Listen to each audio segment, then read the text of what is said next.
कडक उन्हाळा सुरू झाला आहे, काहीतरी थंडच प्यावंसं वाटतं. तर चला बनवूया आज आपण फोडणीचं ताक. अतिशय सोपं आहे.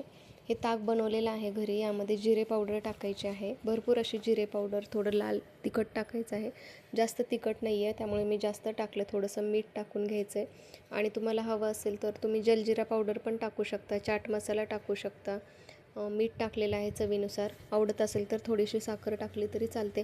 आणि याला छान असं मिक्स करून घ्यायचं आहे आणि फक्त लसणाची फोडणी द्यायची आहे. थोडासा लसूण टाकलेला आहे, थोडासा सोनेरी कलर येईपर्यंत लसणाला छान फोडणी बनवलेली आहे. मस्त अशी हिरवीगार कोथिंबीर टाकून छान मिक्स करून घ्यायचं आहे.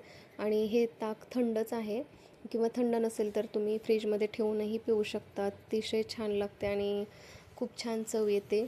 जेवणासोबत हे फोडणीचं ताक प्यायला खूप छान आहे. ज्याप्रमाणे आपण वेळामोशाला आंबील बनवतो ना, अगदी त्याप्रमाणे या ताकाची टेस्ट लागते. आणि लसणामुळे तर छानच टेस्ट लागते.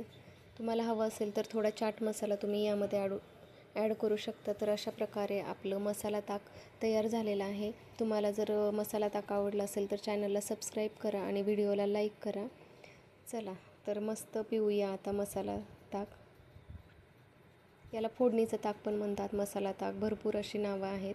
तर नक्कीच या पद्धतीने बनवून बघा आणि कसं वाटलं ते कमेंटमध्ये सांगायला विसरू नका. भेटूया नवीन रेसिपीसोबत. तोपर्यंत बनवून पहा फोडणीचं किंवा मसाला ताक. चला, बाय बाय.